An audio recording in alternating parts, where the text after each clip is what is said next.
It's no secret that the best part of any social gathering or any special event is that beautiful moment where someone proposes a toast. And I'm not talking about just the bread here, folks. I'm talking about that move where you take a glass, you extend it into the air, and you say something kind, generous, dignified, and true about your closest friends and family. Sam Adams agrees, and that's why they started the Toast Someone campaign, created to encourage all of us to take a moment through a simple toast to let more people in our lives know that we care about them, and to remind everyone that life is better with dignity, better with respect, and better together. The CIA had told the FBI it was true earlier, but it never made it through the system. Somebody got so rattled at the FBI, they asked Mr. Kleinsmith to check it out. He checks it out. He communicates with the CIA. Is Carter Page a source for you? And an email exchange, they say, yes, he is. What does Mr. Kleinsmith do? He alters the email to say, no, he's not. And you caught him.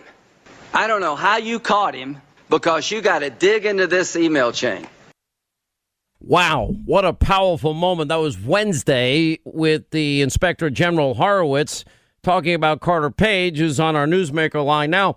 You know, one little side note before I get into this Kleinsmith issue with you and what you explained on those phone calls. Do you know, Carter, how many people tried to warn me off you? You know how many people told me you would burn me? How do you want to know? I never told you this. How many people said me putting you on was going to be a career killer for me?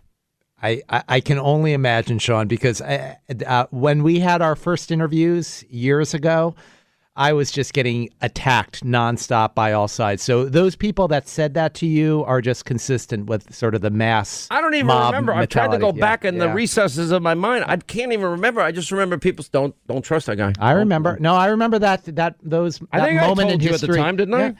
Well, no, I don't know. You're diplomatic, Sean. You're very So listen to what Lindsey Graham just said. I want you to tell this audience when you hear that. When you absorb that, what do you think? Well, Sean, again, what he's talking about are things that you and I have talked about for years. I'm just happy that we now have a document from the government, which, a serious, in-depth investigation, which basically confirms everything your team have been digging into and reporting for the last several years. It would never have been possible if it weren't for, people like Chairman Graham and Congressman Nunes and so many people. And again, you provided a platform for them to actually state the truth, in terms of starting the interview. There were times you actually told me that off air that I was over the target and more right than I ever knew. You remember telling me that? Absolutely. Yeah. So, when you're doing trying to put the pieces of the puzzle together, tell us about this guy, Kleinsmith. Well, the sad thing about him, I mean, again, there are a lot of allegations of wrongdoing with him. The thing that really disturbs me the most, again, I think the 17 separate instances of FBI misconduct and abuse that were exposed in the Inspector General's report is just, as Chairman Graham has told you, just ugly and damning, right?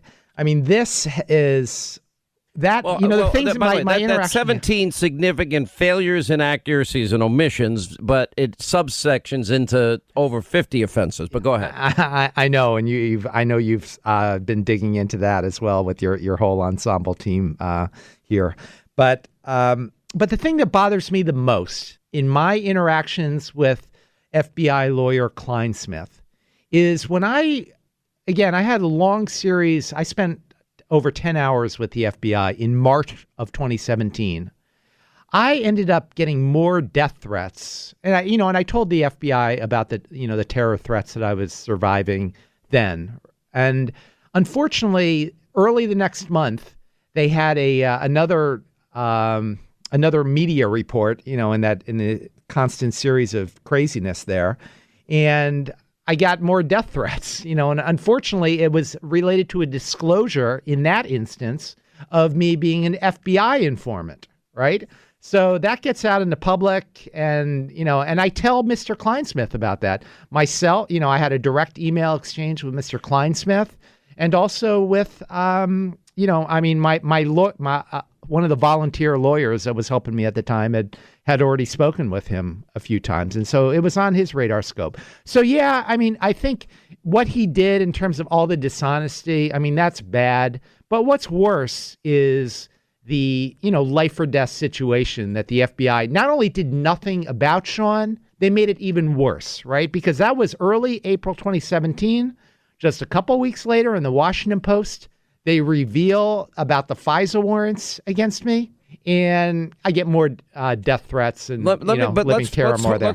Let's go a little deeper into this. The threats are coming from associates abroad, like from Russia. No, actually, and again, it goes back to the reporting. Well, doesn't it go to, in some sense, because in many ways, I think you would fit as be defined in some ways as a covert operative.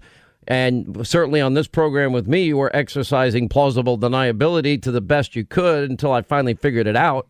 Took a while and a little bit of digging and pushing and prodding and poking, but I got there in my own head. And I remember the moment I said to Linda, he works for the CIA. I promise you he does. And I think, Linda, you looked at me and said, you're probably right. Yeah, no, I definitely did. I was like, I'm not surprised if he does. So did you get any threats from any of the people that you met abroad? Well, it's always a threat, Sean. But the specific ones that I informed Mr. Kleinsmith of, in which I had in-depth discussions with the FBI agents, members of the Comey-McCabe team back in March of 2017, were actually domestic threats, and more specifically, all stemming from the false defamatory reports that were paid for by the DNC and pushed with their consultants that were, part opposition research people and part bureaucrats in the DOJ and FBI. And, you've been uncovering that for years. So, all kind of the background on that part. All right. So let me go to this other area where we can. So you have these threats and all of this is unfolding in your life. And meanwhile, you're doing just the opposite. And who are the agents in the FBI? You said it was Mueller's team and McCabe and Comey's team. Was it Peter Strzok? Who interviewed you?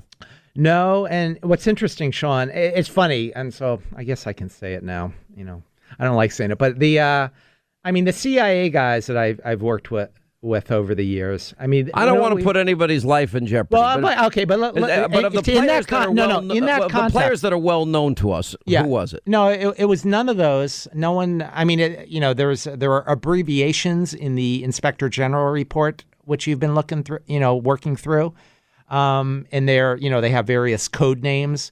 But, similarly, and that's what I was leading into. So, the CIA people that I'd meet with over the years would say, well, here's my name, here's my business card, here's my email address, but it's not my real name. They'd intimate to me. And unfortunately, the names that these agents gave me in March 2017, I tried digging a little bit, and I think they're not the actual names, although they never admitted it to me. Like the do you know CIA who they team. Are now? All right, so I don't know. No, I don't know. I know I could. If they were standing in front of me, I would be able to identify. You'd be able to identify them. Yeah.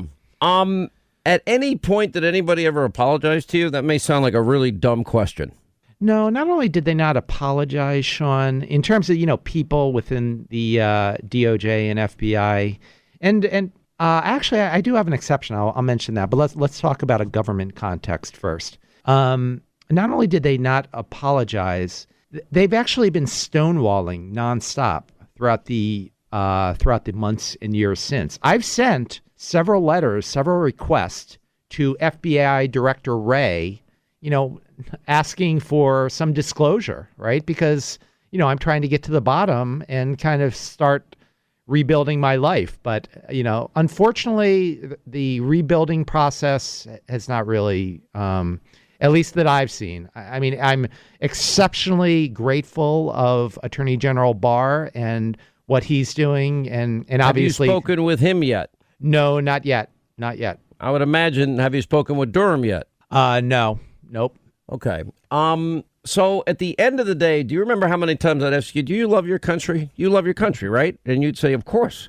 And you served your country. Would you say the work that you were doing for the CIA and other agencies and other groups, et cetera, was dangerous? It could be. Well, and it became dangerous on September 23rd, 2016, when the defamatory news report came out by U.S. government propaganda agencies and their, the media outlets, they're funding Radio Free Europe, based on the defamatory Yahoo News article, right? Which was then, as we now know, and now we'll see in the Inspector General report, was, part of the basis for this abusive process in the Foreign Intelligence Surveillance Court.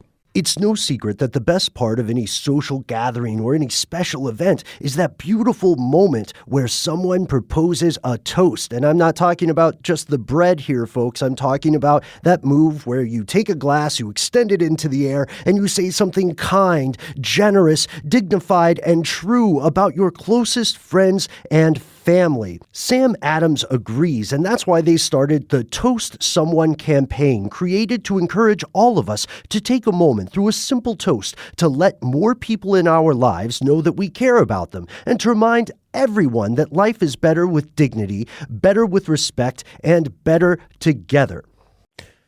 I just think, well, first of all, I'm fascinated. I think if one of the things that if I ever had my life to live over again, besides like singing anthem songs like John Bon Jovi and songs like Garth Brooks and Kenny Chesney, I would love to do this work because it's fascinating to me. It's very important work. One of the things that worries me in all of this, Carter, is that we need FISA. There are evil actors on the world stage. Russia is one of them. Hostile regime led by a hostile actor. You're absolutely right, Sean. And I think when you interviewed both Senator Ted Cruz and he actually came on before me on Monday. And, he said the exact same thing I was going to say to you, right? I mean, what we saw in Monday's report is just the first step. I want you to wrap this up and put a big bow on it in the Christmas spirit. What you want America to learn from this, and also what you plan to do about this, considering they took away your civil liberties and they did it by design and on purpose. Sean, I think this is the start of a huge rebuilding process. I mean, I think I have been just so grateful to Chairman Graham and the entire Senate Judiciary Committee, Senator Kennedy, who was on your show this week as well. Just such a long list. And I mean, you have been on the forefront in terms of the media and actually starting to set the record straight. And I have, there's definitely a lot. This is, similar to what we were just discussing, just a first step in a very long process. I think both in terms of rebuilding our country, our intelligence community. Critical. Yeah, and so I'm gonna help in any way. Well, I'm hoping to write and educate the country about this, and I think that the litigation process, our court system. We've talked about the problems in Congress. Some of those death threats I got were on March 2017, when Congressman Adam Schiff is reading from that fake dossier into the congressional record. That was actually the worst day of the terror threats that I lived through. I had him nailed from the beginning. A congenital liar. You need your day in court, and I hope you sue the living crap out of every single one of these people involved in this, because, not only were you serving your country and you love your country, then they spy on you for it because they don't like who is running on the other side. They abuse their power. It's corrupt. We better fix it, or we're going to lose our Constitution and country. Carter, want to wish you the best in the holiday season. I know you've been through hell. I hope you feel a certain sense of vindication now at this point. You certainly deserve it. Well, I really appreciate everything that you and the team have done for since the very beginning, Sean. You were really the. Well, you helped us put the pieces together. It was different. It was like pulling teeth, but you helped us. Carter Page, thank you. The Hannity podcast is out now. If you want honest golf talk and entertainment, you'll love my show full of powerful opinions, captivating interviews, and the best instruction to improve your golf game. I'm Hank Haney, and I've coached for over 43 years, taught over 200 touring professionals, and worked with the absolute best of the best. I've also been recognized as one of golf's top 50 worldwide personalities and been elected to the World Golf Teachers Hall of Fame. I'll discuss the biggest storylines in golf and beyond and give you the real breakdown. I guarantee you this, nobody prepares facts, data, and tells it like it is more than me. You'll also hear from some of the top names in golf, sports, and entertainment while we deliver unfiltered opinions, witty conversation, and lively debates that are sure to make you think. iHeartRadio is #1 for podcasts, and it's easy to see why. Listen and follow on Apple Podcasts or on the iHeartRadio app or wherever you listen to podcasts. Joining us now, this is the launch day of his brand new book. It's called The United States of Trump, How the President Really Sees America. Bill O'Reilly is with us, BillO'Reilly.com, Hannity.com, Amazon.com, bookstores now everywhere. Now, he's been the best-selling author of 15 #1 best-selling books. A lot of it is killing series. I kind of don't take this the wrong way. I do like your history books, but I think this is probably your best book, and I'll tell you why. Because you did something very unique and very different. And I've now finished the book, and I've read it cover to cover. And I want you to sort of take what you get out of here, because you don't go through a whole interview, and you spent a lot of time on Air Force One with the president. You did a follow-up interview with the president, and you give us what he's saying about a particular topic and the question and answer back and forth between the two of you. And then you sort of navigate through the history of who he is in the presidency, which I thought was very clever and smart. But then we've got this whole other aspect of what was going on today. I saw your tweet earlier today. You read the entire document. You saw nothing. Nobody with any intelligence saw anything, and nobody seems to care that Biden leveraged the billion, but that's a different issue. Why don't you sort of bring it into today's controversy as you wrote this book? Okay. And stop me here if you have No, any take your time. I'm not going to interrupt you. You go. No. I want you to, because it's a little bit complicated. But I got really lucky because on the day that the United States of Trump was released, all of this Ukraine stuff came out.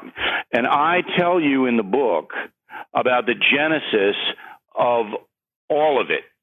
And that is that Donald Trump firmly believes in his heart that the Democratic Party and President Obama and Hillary Clinton all colluded to give money to people to dig up dirt on him in Russia. Do you disagree with that? So in the book, I say that in August 2016, Barack Obama was told by the CIA that Russia was trying to interfere in the presidential election. Barack Obama chose, for reasons unknown, not to say anything to anybody about it. Not to Hillary Clinton, not to Donald Trump.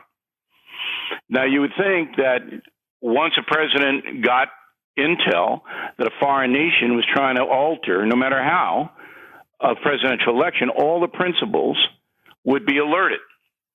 So Trump believes that Barack Obama thought that he was cooperating with Russia and wanted to sting him and wanted to surveil him. He's very bitter about that, Sean, and I know you know that personally. He's very bitter about it, Donald Trump. He sees it as fundamentally unjust and unfair. Right. I don't think he's a bitter guy. I just think he's like disgusted. No, to me, he was bitter. How could this happen? Because he was hanging out with you, and neither one of you drink. If you had a cocktail, I think it would be a little more friendly. Yeah, we could have been a little mellower, but we weren't. So I got the raw, unfiltered Donald Trump. Right. So that's where it starts. And as you know, if Donald Trump thinks that you're trying to hurt him, he's never going to forget. So you fast forward up to July when he's on the phone with the new president of Ukraine. he knows that Joe Biden influenced an internal Ukrainian investigation involving his son Hunter. That's a fact. Joe Biden admitted it to the Council of Foreign Relations. You played a tape. I played a tape on BillO'Reilly.com. It's a fact. But did you know that today in the Associated Press, in covering this story, wrote the following, quote, in the call, Trump raised allegations unsupported by any evidence that the former vice president sought to interfere with the Ukrainian prosecutor's investigation of his son Hunter, unquote. That's the Associated Press. That's a lie. That's the second paragraph of their coverage of this thing today. That's a lie, all right? There is no question the vice president, Biden, held up $1 billion in loans to Ukraine unless they fired the guy who was investigating his son's company in Ukraine. He admits it, yet the Associated Press lies, and this transcript goes out to every blanket newspaper in the country, which will then reprint the Associated Press article. When you say fake news, when you say it's way beyond that. The Associated Press knows this second paragraph's a lie, yet they did it anyway. All right, back to Trump. There are two things involved here. One is a constitutional violation, an allegation. There is no constitution violation. I read it. I talked to the best experts in the country about it. There's no constitutional violation. If you're a president and you're talking to a foreign leader and you want to find out something about an American citizen, you have a perfect right to ask a question about the American citizen, whether that person is running for president or picking up your garbage. Okay? If you're a president and you want information about an American citizen, you can ask anyone to provide that information. They don't have to do it, but you can ask. So there's no constitutional violation. The second one is the Nancy Pelosi, the election integrity. Donald Trump allegedly impugned the election integrity. Okay, that's a subjective thing, an opinion thing. You can't disprove it, you can't prove it. That's Ms. Pelosi's opinion. There is not going to be a conviction of Donald Trump on the Ukraine thing in the Senate. He is not going to be convicted of anything in the Senate. Pelosi and her merry people can put a charade up in the House and alienate Americans further from themselves. We're in the middle of a social civil war now. No doubt about it. The hatred is at the highest level I've ever seen in my life. Okay? Well, Pelosi can keep doing this, but it's not going to go anywhere, historically speaking. Some believe that'll hurt the Democratic Party in the election. Again, that's speculation. But right now, there's no constitutional violation, and election integrity is a matter of opinion. Let me ask you from the standpoint, the very thing that they say that they are so outraged about, meaning the Democrats, okay? The very thing that they're going on and on, this is unbelievable, and they sold out the country, et cetera, yet the very guy that is leading in most polls, I guess Warren has now picked up in one national poll, is on tape, Bill. And on tape, he's bragging that he leveraged $1 billion and demanded in 6 hours that they fire a Ukrainian prosecutor. Yeah. Why would a vice president of the United States leverage our tax money and demand that a prosecutor in Ukraine get fired, or he's not going to give them that money?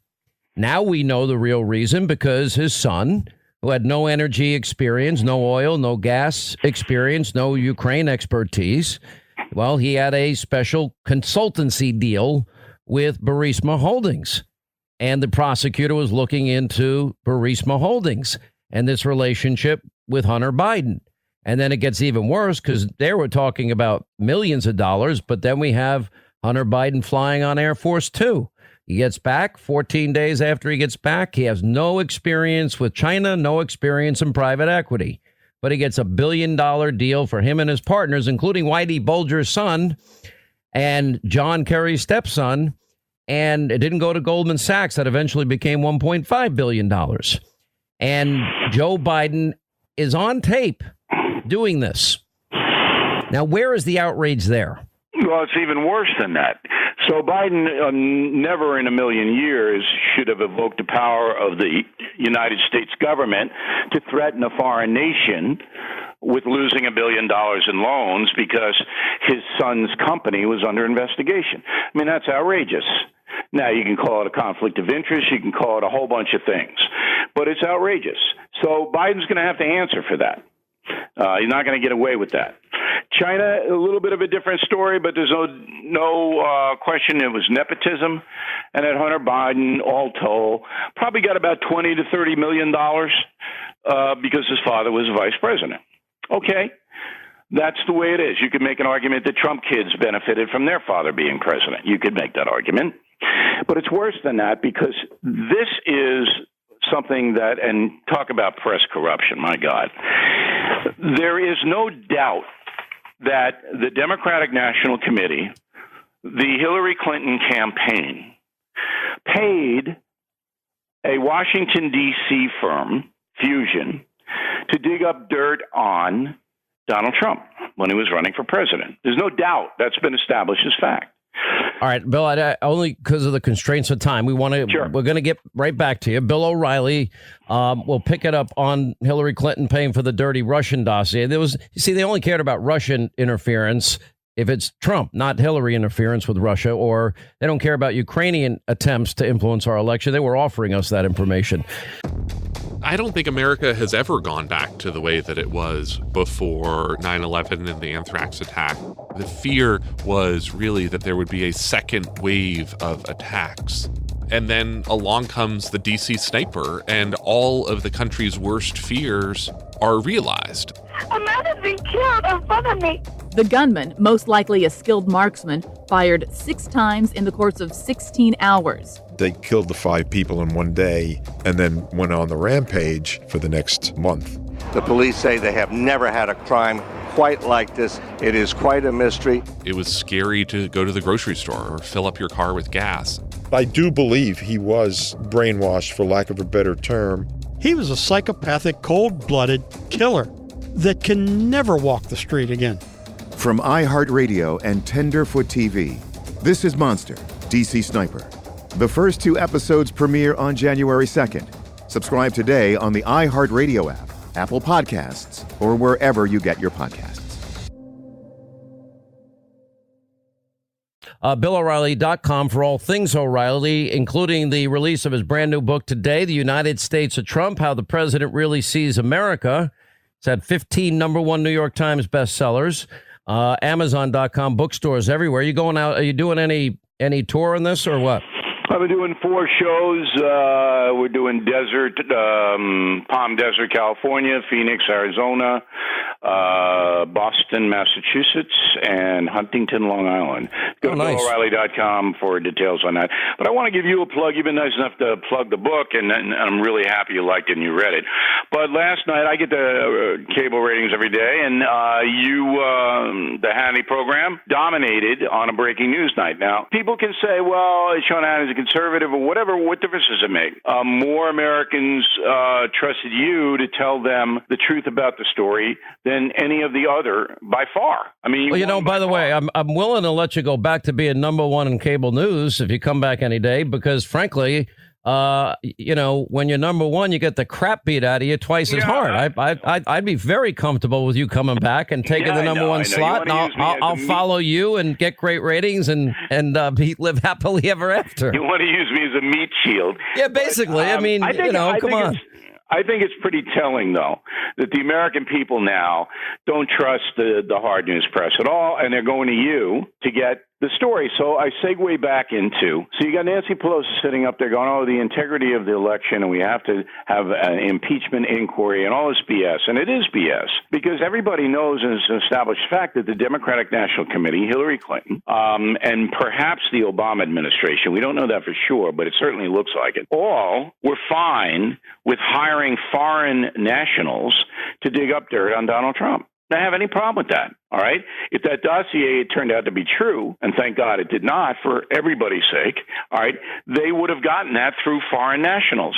through foreign governments, through people working for Putin. So it's okay for them to do it. But then when Donald Trump says, look, we need to know about Hunter and Joe Biden because it looks to us here in the Trump administration that the country was used to interfere in your politics in Ukraine. And we need to know that. That's what the call was. Now, I'm not naive. I know that President Trump wants to dig up dirt on Joe Biden and vice versa. That's the way the system works. When you run against somebody, you do ops. You try to find out about them. And Trump believes in his heart that Joe Biden is corrupt and did things overseas that he should not have done. So he wants to know. To me, if I were Trump, I'd want to know too. Wouldn't you? I think, as I read this, and I like you, I've talked to a lot of attorneys today, and there's not one that sees any impropriety whatsoever. I mean, the operative language, Donald Trump, I would like you to find out what happened. Now, remember, we've been playing the tape of Joe Biden leveraging tax dollars to fire the prosecutor looking into his own kid who's making millions. And that's already, he admitted doing it, so they don't have to investigate that. What they do have to investigate is why this prosecutor was fired, what was the pretense for doing it, and all that. But, I mean, Donald Trump's not little Bo Peep. I mean, when you read The United States of Trump, it's not a pro-Trump book. It's not an anti-Trump book. It's a look at a tough guy. The guy is tough, all right? And if he could get dirt on Joe Biden doing untoward things in Ukraine and China, he's going to use it. So Nancy Pelosi is right. That's going to be used in the campaign. But you can't impeach somebody for trying to find out what happened in his rival's political career. That's insane. And that's where we are. That's what it's all about. There was a Democratic letter. Mark Thiessen in the Washington Post found this. It came from U.S. Senators Bob Menendez, Dick Durbin, Pat Leahy. And he reminded us of this. And remember, Nancy Pelosi declared yesterday, and there was no change from the day before. She just made it into it's official. But it was always official that the mere possibility that President Trump had asked Ukraine to continue an investigation, just to continue to find truth of Biden without a quid pro quo, there was no quid pro quo, would be enough to trigger impeachment. Well, in 2018, he had forced Ukraine to remove the prosecutor in that particular case. But the Democrats in their letter to the Ukrainian government answering their questions about the Mueller probe, but they had in there this line, Bill. It says, this reported refusal to cooperate with the Mueller probe sends a worrying signal to the Ukrainian people, as well as the international community, about your government's commitment more broadly to support justice and the rule of law. This is after they said, we've supported you all these years. It's the exact same thing, but it doesn't matter, Bill, does it? Not in this environment we live in. You mentioned earlier my ratings. Bill, to me, it's about truth. I want to get the story right. I was right when I vetted Obama, and some people told me I was ruining my career. And we've been right on everything from FISA abuse to the dirty dossier, to a rigged investigation, to spying on a candidate, a transition team, and a president. And it's all been proven, and the evidence is overwhelming and incontrovertible. Why does the 99% of media have no interest in any truth? Why should they? Because that's what their profession is supposed to be dedicated to. Look, this is an excellent question, but going back to my book, The United States of Trump, I explain in the book in great detail why the media hates Donald Trump so much. And just in a broad view, it's because he outsmarted them. And I was there and you were there, and we saw how he manipulated the media in the campaign and how his apprentice experience gave him notoriety and an ID. Everyone knew who he was, whereas John Kasich, nobody knew who he was. So Trump had a tremendous advantage because he used the media to his benefit. Now, the media never thought he would win and allowed itself to be used, and too late found out, hey, now this guy's got a good chance to be president, and we don't want him. They didn't want him from the beginning. But they said, he's a clown show. We'll get the ratings and put him on, and we'll get the headlines and get readers, but he's really not going to win. So he outsmarted the media, Hannity. He made them look foolish, and that's why they hate him so much. In addition, he is promoting some conservative principles, and the media loathes that. You know, let me go into your book because I've read the book and there's so much more to it. And we've spent all day on this one topic today. We're going to spend all night tonight. We're going to blow this wide open. Jay Sekulow, we've got our whole investigative team. We have this nailed down pat. What did you learn about Donald Trump? Because I learned some things about the president. And I think we've known him about the same amount of time, 20, 25 years. I don't remember anymore. And you asked him personal questions. He does, Bill, and he's like, I don't want to answer this crap. Why are you asking me this? This is annoying, Bill. It was funny, actually. I am an annoying guy. I admit it. You know it. Everyone knows it. I can be annoying because I'm persistent. And I went in and I wrote this book because I do not believe most of the American public have a clue about who Donald Trump really is. So I said, I'm going to write an honest book, no anonymous sources, everybody on the record. And I'm going to tell you about him from a little baby until yesterday. All right? And then you'll know whether you respect him or not, whether you want to revote for him or not, whatever it may be, but you'll have facts. So I think what surprised me the most is the last chapter of the book when he tells me the toll emotionally that the Mueller thing, and I'm sure this, has taken on him personally. That was the first time I ever in 30 years have seen him be vulnerable. And that is a very important part of the United States of Trump, the last chapter. I have never seen anyone take this much, Bill, ever. And you and I have lived in a world, we've gotten the living crap beaten out of us daily. Absolutely. And I can identify, and so can you. He has taken an amazing amount of personal attacks. It's hurt him, his family, and everybody he knows. But as far as Donald Trump is concerned, he won. He's president. He's got the job he always wanted since 1990. All right? He won. But the ferocious attacks on him have taken their toll. There's no question. If you looked at him yesterday at the UN, he looked tired. He didn't have a lot of energy in his speech. He got energized later with the press because that always happens. But, anybody would say, look, every day of your life, you're going to get crucified, and that's what's happened. And there's not going to be any respite. It's going to go right on until a re-election vote. And he knows it, and it's brutal. It is absolutely brutal. And as I started this conversation with you today about the Associated Press outright lying, and there's no other word to use, in a very important article about the Ukrainian situation, you can imagine the frustration of the president saying, oh, look at this. Look at this. The American people are being misled on purpose because these people hate me, and they hate me because I beat them at their own game. And that's what it comes down to. These are really incredible times that we are living in here because it's fact-free. Where do you think this ends up? To me, it's a massive boomerang, a massive overreach. The hypocrisy, it reeks of just political, disgusting hypocrisy. And more importantly, they've done this now to the country for 3 years. Is there a price to pay politically at some point, Bill? I don't know yet. I can tell you the anger level on politics is the highest I've ever seen it. I think it's the highest since the Civil War. As you know, I wrote the book Killing Lincoln. The bitterness on both sides. But the bitterness on the side of the Trump supporters is now rising. I can see it. Because wherever I go, everybody knows who I am. All right. I got a 90% ID in America. 90% of the people know who I am. So wherever I go, people stop me and they vent. They go, what is this? What's happening here? And I'm seeing the anger rise. And that's a horrible, horrible thing. And if I could pull Nancy Pelosi aside, I would say, do you not care about your country at all? If you have facts, put them out. But to put the country through a charade that you yourself know is going nowhere because the Senate will never convict, to do that and to harm your own country, beat them at the ballot box. All right, that's how you beat them. Not with all of this insane, trumped up, pardon the pun, false accusations. Donald Trump's not a perfect man.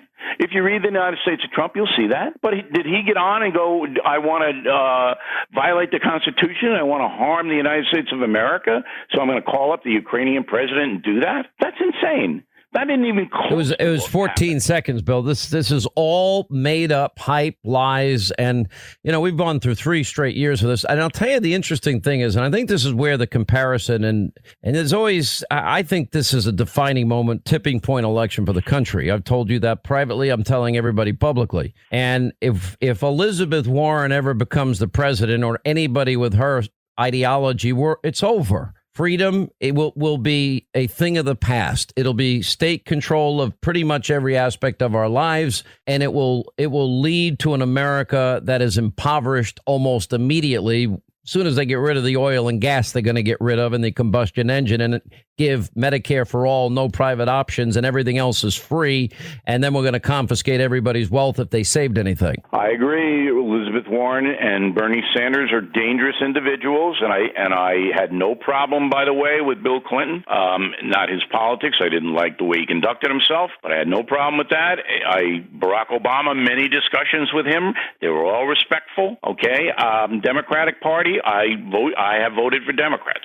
But these individuals, these socialists, they do not believe in freedom. I wrote a column called The Promise. It's on BillO'Reilly.com, and I hope everybody reads it because you are absolutely correct. These people get power, our freedoms are gone. And that's what it's coming down to. I think it's your best book yet. The United States of Trump, How the President Really Sees America. Bill O'Reilly's brand new book, just out today. It's on BillO'Reilly.com, Amazon.com. We have it up on Hannity.com, bookstores everywhere. And Bill, thanks for spending the time. Thanks for giving us this interview, and we'll have you back next week. I really appreciate it, Sean. You're very kind to help me out. Hey, young world, the world is yours. The Ball Alert Show podcast is a new podcast with a fresh perspective on pop culture happenings. The NFL, you're not just going to tear the NFL down in one sitting. And let's talk about this. They're all 80. Every owner is 70. They're on the way out. Comment creeping on social media. People are like, okay, Aisha Curry's like a little corny or whatever it is they think, right? So now it's like anything that she does, oh, she didn't do the Millie Rock right. Oh, she didn't explain City and Hot Girl Summer right. Oh, she, like, damn, like, it's y'all are alive. Baller Man. My man is in jail, and I started to like someone else. I know it's not right, but I really can't fake what I'm feeling. What should I do? And we even cover world news. It's your lifestyle specialist, Kenny Byrne. With your favorite Ethiopian Sue Solo. And the kid, Ferrari Simmons. Make sure you check us out on our brand new podcast, The Baller Alert Show Podcast. Available now on the iHeartRadio app, on Apple Podcasts, or wherever you get your podcast. We have, I said it in 2007, I said media is dead. It's gone. Journalism's dead. It's buried. It doesn't exist. You know, I've told the story many times. I won't repeat it now. I learned such a valuable lesson. I was a local host in Atlanta in the Richard Jewell case, and the AJC comes out. He fits the profile of the lone bomber. He lives with his mother. I'm like, that doesn't mean a thing. Maybe he's saving money to buy a house. How's that? I didn't know at the time. I was the only one that didn't go down the frenzy lane with all these conspiracy theories. They turned this guy, Richard Jewell's life upside down. You think they would have learned, but no, they're wrong. Let's see. Cambridge Police, wrong. Ferguson, Missouri, wrong. UVA, wrong. Duke Lacrosse, wrong. Baltimore, Maryland, wrong. They're wrong. 3 years of lies, conspiracy theories, and a hoax. Disproven. No corrections, no apologies, nothing. You know, and what happened with Nicholas Sandmann, you know, this Covington high school student, 16-year-old kid, you know, the left's willingness. They never made a phone call to find out, okay, is this accurate? They had a 15-second clip and they attacked these kids viciously. And, you know, they began then all of a sudden, whoops, they went. And when they knew the truth, they kept it up. It was so bad. Well, now that they're like trying to delete all their tweets and expressing regrets. Little late.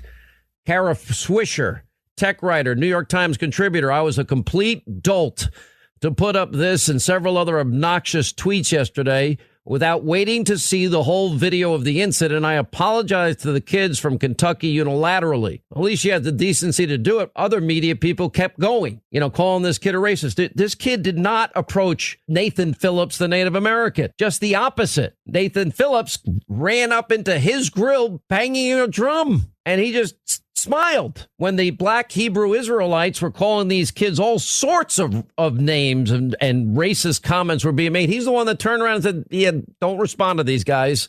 Let's just keep our cool here. I don't think I could have handled it as well as he did. And, you know, one of the things Swishers had put up there was finding every one of these beep, beep kids and giving them a large piece of my mind. You know, we have the New Republics. They had to delete a tweet arguing that Trump supporting students were racist, and others deleting tweets that the kids should be punched in the face. That was a fake news CNN. CNN's Ana Navarro deleted one denouncing the, quote, rear-end wipe parents of the students for teaching them bigotry and racism. Wow. And our old friend S.E. Cup, hey, guys, seeing all the additional videos now, I 100% regret reacting too quickly to the Covington story. I wish I had the fuller picture before weighing in. Whoopsie daisy.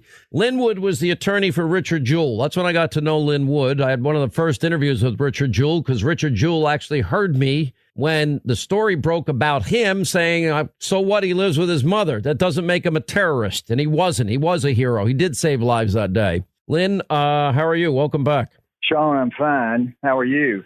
You got anything to talk about these days? Nah, there's not much going on. I need to retire. I need to get out of here.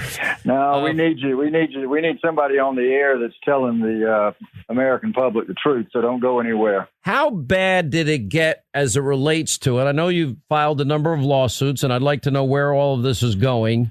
What was the worst coverage that you saw as it relates to Nicholas Sandmann? Well, the Washington Post was the first member of the mainstream media to jump out and go after Nicholas based on an edited clip that had been posted on the internet. But if I'm evaluating right now the three cases that we have pending, Washington Post, CNN, and NBC, I think hands down it goes to CNN because CNN not only rebroadcast and republished the false narrative of Nathan Phillips without investigation, but CNN went so far as to accuse Nicholas and the Covington Catholic students of attacking with slurs and other racist comments the Black Hebrew Israelites.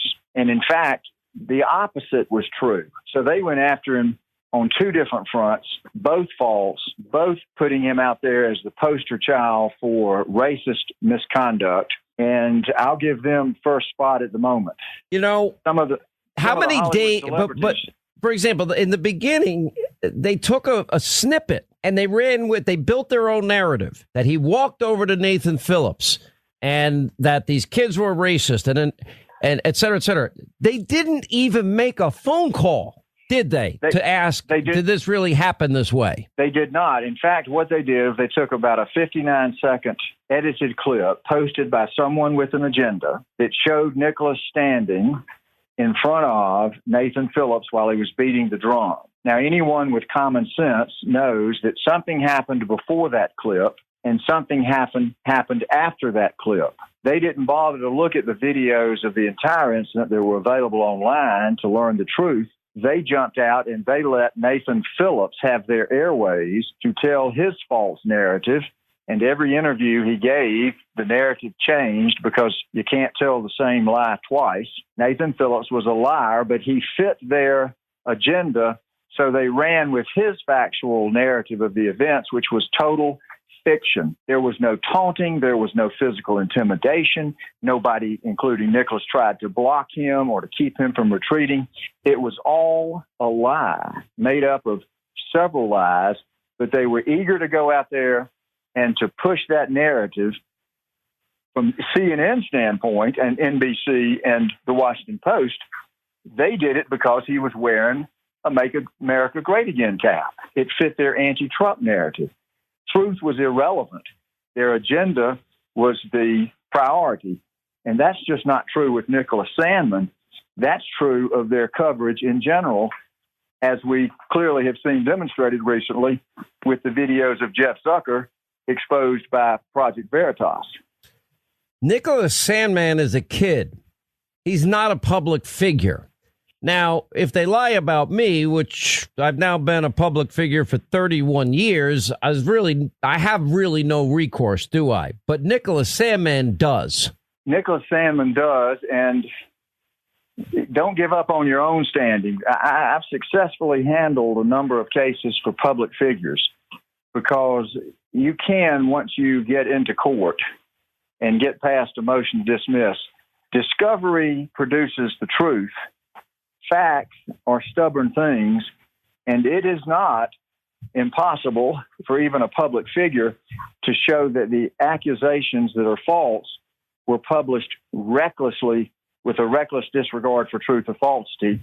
So if the accusation is heinous and it's clearly false, even a public figure, I believe, has a right to find accountability in a court of law.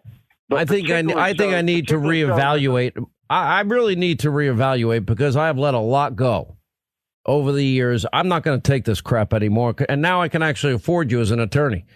In my earlier days in Atlanta, I would never be able to afford you. Sean, let me give you a really good example. Look at Justice Kavanaugh. Yep. If Justice Kavanaugh was willing to be distracted from his duties on the Supreme Court, and if he was willing to withstand the slings and arrows of the media defendants, because what they do is they try to defend their wrongdoing by throwing as much mud as they can against the plaintiff. But Brett Kavanaugh, in my opinion, would prevail in a defamation case against a number of individuals and a number of members of the media. But obviously, for practical reasons, he's chosen not to do that. I don't blame him. But I believe that he's a great example of a public figure that could, in fact, file and win a defamation case. That is a great point. But I mean, I wish we'd change the laws. I wish the standard. I know Great Britain has very different laws. I know that Charles Harder won the Gawker case, which was phenomenal. That was involved Hulk Hogan. They went bankrupt over it. I know the Daily Mail ended up paying Melania Trump. And by the way, I understand other people. Are you going to go after every outlet that did this? Because I think you should. Well, we've got another almost 2 years to file lawsuits for Nicholas because of his age. The statute of limitations is told until he turns 18. That will be next year in July. So we've got about a year and a half, I guess, to bring the wrongdoers into court. We hit a stumbling block with the Washington Post case, and the court, I believe, erroneously dismissed that case. Agreed. We had a hearing yesterday on our motion to dismiss because we're preparing to take it to the Sixth Circuit Court of Appeals, where I am convinced it will be reversed. But I left the hearing yesterday, Sean, and I'm very optimistic that the judge understands the error in his ruling, and I'd give us a better than 50-50 chance of the judge reversing himself and allowing us to get discovery going. And when discovery starts, when the editors start having to testify, and the people that wrote their retraction, quote unquote, retraction editor's notes, and Phillips is deposed, the truth is going to come out. My recollection, though, Lynn, he's going to get the relief that he deserves. We're going to hold these people accountable. My recollection is even after we knew the truth, there were still people telling the lie about he's a racist, he's this, that he did it. I mean, how long after the truth was known did they continue? And did they retract and apologize in the interim? Some of them went on for days afterwards. And you don't have to go any further than Twitter today, and you're going to still find a large number of people who accuse Nicholas of being an arrogant, racist brat. The lie, I call it the shout of guilty, is rarely overcome by the whisper of innocence. And so the lasting impact of the false and heinous accusations against this young man will follow him for his lifetime, even though they have been totally disproven by an objective view of the evidence. But there is no objectivity in the media any longer, Sean. Journalism's dead. I said it in 2007. Stay right there. Lynn Wood, the attorney for Nicholas Sandman. I mean, it's just they are not journalists. These are not news organizations. They're phony. And fake news is exactly the right branding that the president has given them. What was your first musical memory? Or the first album you ever purchased? Or that first concert you ever attended?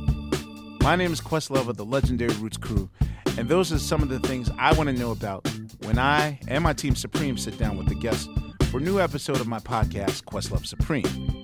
Each week we chat with one of our favorite creators and thinkers, and we find out what makes them great.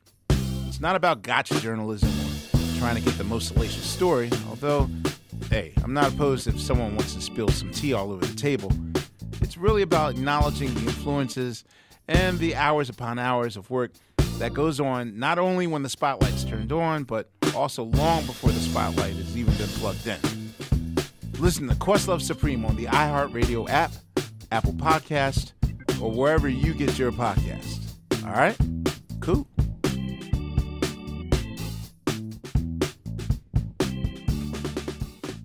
All right, as we continue, Linwood, renowned attorney in the Richard Jewell case, now representing Nicholas Sandmann, the Covington Catholic school kid that was wearing a MAGA hat.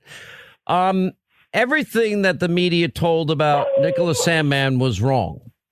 Every commentary was wrong. The facts were wrong. They did zero due diligence. And then in many cases, even after the facts were known, they stayed with the false narrative because it's their hate Trump narrative. I'd like to believe this kid becomes a billionaire at the end of this and that you don't let anybody off the hook. Where are we with that? And then I don't think it's about money, but you know what? He deserves what they did to him cannot happen anymore in this country, in my view. Well, you're exactly right, Sean. And it's not a matter of the what is the dollar amount. The dollar amount needs to be determined as the amount of money that will punish the media for its wrongdoing and will, importantly, deter the media from repeating the wrongdoing against other innocent individuals. That, as you know, is going to have to be a big figure because these companies are owned by large, very wealthy corporate conglomerates. So we're going to have to get their attention. I hope a jury will get their attention. And Sean, I don't do this for political reasons. You don't do it for the money either. I'm going to say that. I don't do it for the money. I do this not for the money or for the politics, but because of the injustice inflicted on a 16-year-old boy. Now, if we look at it politically, you know as well as I know that the mainstream media has become another arm of the Democratic Party and the anti-Trump movement. I have always found that sunshine is the greatest disinfectant of them all, stealing a quote from a wise jurist of the past. Mm-hmm. I would think that the media would be in an uproar over the secrecy that's being imposed on this so-called impeachment inquiry. Open records, open government. That's what the media always demands. Yet now they are silent and acquiescent in Congress investigating the President of the United States behind closed doors. That speaks volumes. You don't have to even have Project Veritas exposed by video, the bias. The bias is there every day, and it's reflected by their unwillingness to tell the truth and expose the American public to the truth. When people learn the truth about Nicholas Sandmann, the results should be significant and hopefully enough to deter this type of conduct from ever occurring again. Lynn Wood, keep us updated. Attorney for Nicholas Sandmann, Covington Catholic school kid who did nothing wrong and acted, frankly, in a way that showed more discipline than you could imagine. 25 to the top of the hour, toll-free. Telephone numbers 800-941-SEAN if you want to be a part of the program. So I got addicted to one of these cable shows called Dirty Jobs. And I'm thinking this is my whole life unfolding before my eyes because I did all of them, not the ones that Mike Rowe did. But I mean, I just love the stuff that people do in their lives. And I love the fact that Mike would throw himself into whatever the work was. And some of it was pretty dirty stuff.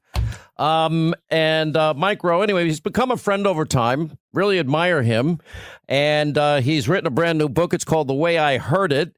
It's part stories from his podcast and part memoir on his part. And Mike, by the way, Mike Rowe works. He has a foundation, and they give scholarships to students pursuing a career in the skilled trades, which I think is amazing. One of the best things I ever did in my life was spend 10 years. Let's see, I built houses and I rehabbed houses and I was a painting contractor, learned how to hang wallpaper, was a wallpaper and painting contractor. Sure. Then I did rehab, fell off a roof 3 stories, hit my head, became a conservative, had a dislocated arm and a broken radial head. laid tile. I love finish work. You should write a book. I'm not writing a book about that. Nobody cares. I'm writing a book, but it's not going to be about that. Here's some unsolicited observational advice. How are you, by the way? Good to see you. I'm great. You too. Get some cameras, dude. Get some cameras and put them out here and chronicle what your listeners can't see. Get it on video. I'm on TV an hour a day. Not like this, you're not. I like the intimacy of radio. I just spent 20 minutes with this traveling circus you call a crew. They're fantastic, by the way. They're the best. But you should hear what they say about you when you're not listening. They say it to my face. It's remarkable. It's remarkable. By the way, am I not the best boss? By the way, I buy everybody in there lunch, dinner, every day. Every one of those people in that room get big bonuses every year because I love them all. I do the same for my people, but I chew their food. I'm not chewing their food. And then I feed them like a mother bird. And I'll tell you, Sean, they keep coming back for more and more. Chew my food, Mike. Chew it more. I mean, this is the unintended consequences of treating your people with that level of care and attention. It's just you're going to be chewing other people's food for the rest of your life. I'm just warning you. Do you agree with me? I'm going to ask a serious question and ignore all of that because you got them in tears. Do you agree with me that fame is unhealthy? Yes. Do you agree with me that real work is extraordinarily healthy? And if you did real work in your life and then experience some success later, you never forget where you came from? That's a complicated question. You phrased it in a somewhat awkward way, but I do believe that fundamentally you're asking me if hard work is its own reward. And to that, I would concur. But I'm never gonna, it's in my DNA that I was a dishwasher and a paper boy and a cook and a busboy and a waiter and a bartender and a paper hanger and a painter and a builder and a tile layer. That was 20 years of my life. I'll tell you what I think, where I think you're going with it and where I agree passionately is that as you get older and as you experience something like success or actual success, however you define it, the jobs where you started, the first rungs on the ladder, you're going to remember them with all of the import and more than you otherwise would. I've talked to so many people who have had a lot of success in their life, and invariably what comes up first is the time in their life where they paid their dues, where they did the hard thing, where they sweated it out, where they delayed their gratification, where their attitude in hindsight was ultimately the thing that got them through. Those are the things we remember. And the tough jobs, the difficult jobs, the dirty jobs, those are the mini crucibles that allow us to pass through something that shapes us. In your book, you talk about when you got Dirty Jobs, the series, that, you devised, using a real pig on a pedestal. Oh, yeah. Yeah. Well, the network was trying to figure out how to promote the program, and they had all sorts of ideas where I would be sort of portrayed as the epitome of a blue-collar working guy, or where we would do all of these heightened, exaggerated homages to traditional versions of work.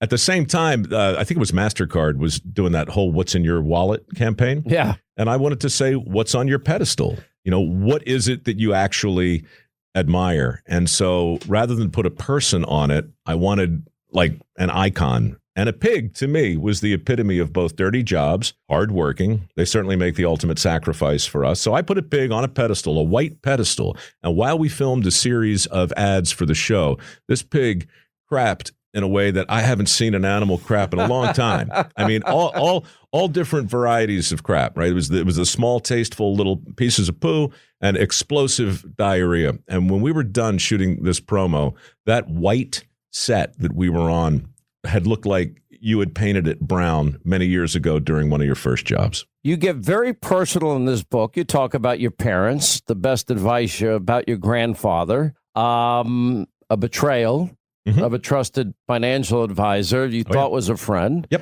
Paul Harvey's influence on you, which I thought was fascinating. But to me, Dirty Jobs defines you because watching it, I saw that you appreciate what real Americans do every day.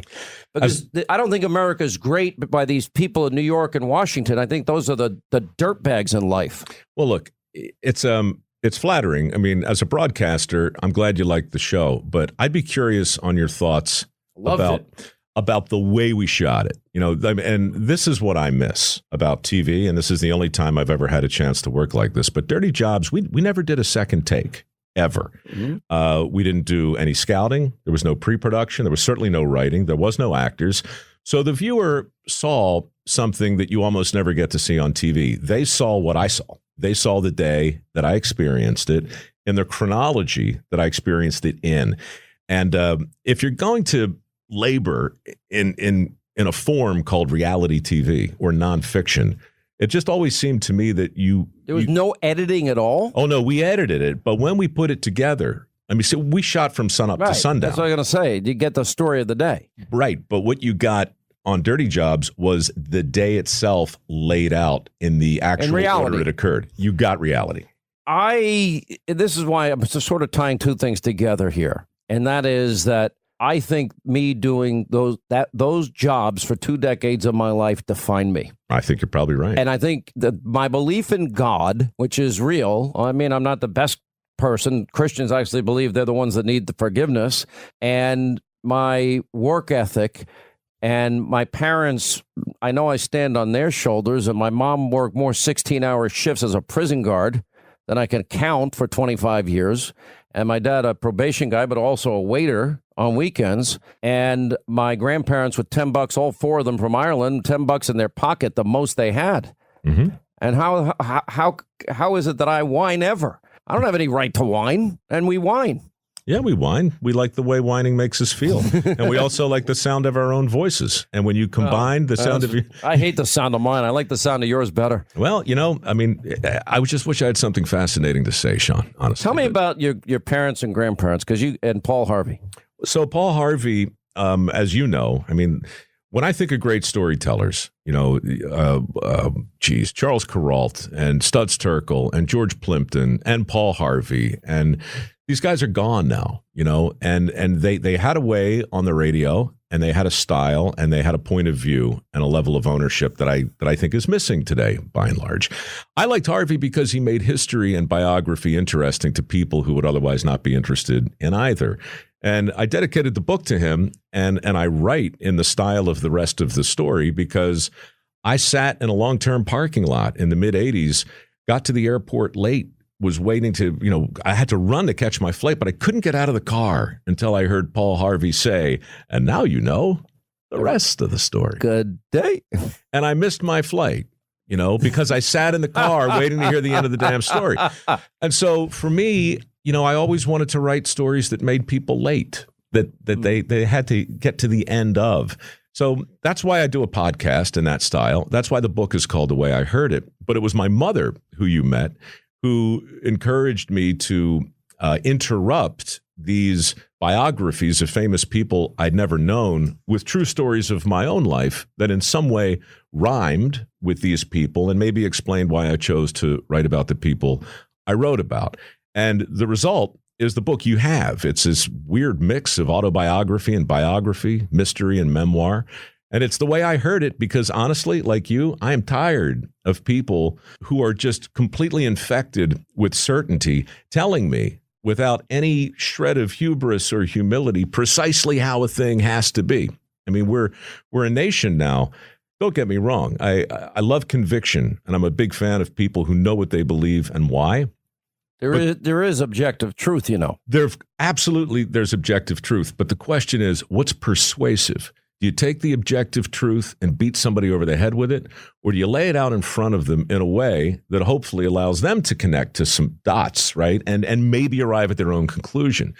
We're just out of time in this country. A lot of people feel like they're out of patience as well, and so we're screaming at each other. We're not saying, hey, I've been thinking about it, and this is the way I heard it. We're saying, I've done my research, and I've got my links, and I've got my sources, and now I'm going to instruct you. So there's a lot of lecturing, and there's a lot of proselytizing, and there's a fair amount of truth out there. But how we get to it, Paul Harvey. There's a lot of lying. There's a lot of nonsense. There's a lot of propaganda. That's right. There's a lot of people that have an agenda. I'll tell you, I don't know how you would reconcile, and now let's get into this whole political divide in the country. Mm-hmm. How do you reconcile that you got a group of people on the left that will every election say a conservative is racist, sexist, misogynist, homophobic, xenophobic, Islamophobic. They want dirty air and water. They want children to die. They want Granny and Grandpa to only eat dog food before a Paul Ryan lookalike throws them over the cliff, or that can't accept the results of an election. Mitt Romney is the nicest guy in the world, said everything Trump said, and he was nice, and they still called him a racist and a misogynist because he had women's binders with resumes. He wanted to hire them. Yep. I don't know how you reason with those people. Why would you? You can't. Why wouldn't you just say? Then it becomes a fight. Yeah, but look, how are you going to fight him? Me? I would step back and I'd say, okay, world, you just heard some evidence. Now you get to decide, A, is it factual? So you'll do your homework. But more importantly, is it persuasive? Are you hearing something you want to hear and therefore agreeing with it out of knee jerk? Or are you hearing something you don't want to hear and therefore disagreeing with it for the same reason? How much time are you going to put into it? See, I would look when it comes to saving the country, I don't think I have an urgency about it because I think this country is in trouble. I think what you're doing is really important. And I think this conversation and the fight has to happen the way it's happening in your slice of the media, which let's say it's a pretty big slice. Like you're in a knife fight, my friend, in a phone booth. And I've seen you do it. You do it every day. And I applaud it. 4 hours a day. But Here it comes the Hannity hit. Go ahead. No, it's what's the old expression? Everything you hear before but is BS. Yeah, that's true. No, but I don't mean any of this as a backhanded compliment at all. The people in your audience, you got them. You persuaded them. It's the choir, and it's a big choir, and many of them are here because of you. But there's something else going on in the country that goes into another slice. How do you get the people who don't find you persuasive? How do you do that? I can only stand up for principles and truth as I know them. And I can only see that there's a group of people that, let's look at the deep state. The president there was a dirty Russian dossier that was used. They were warned repeatedly that it was not authentic. It was never verified. It says on the top of a FISA warrant, verified. And they used it anyway to spy on a candidate, then a transition team, then a president. That's just truth. So the answer is those people that hate Trump, I will never be able to persuade them. That's right. I will argue we must defeat them. That's why I think, look, the Second World War was a complicated affair. It was fought on a couple of fronts. Not that complicated. It was good versus evil.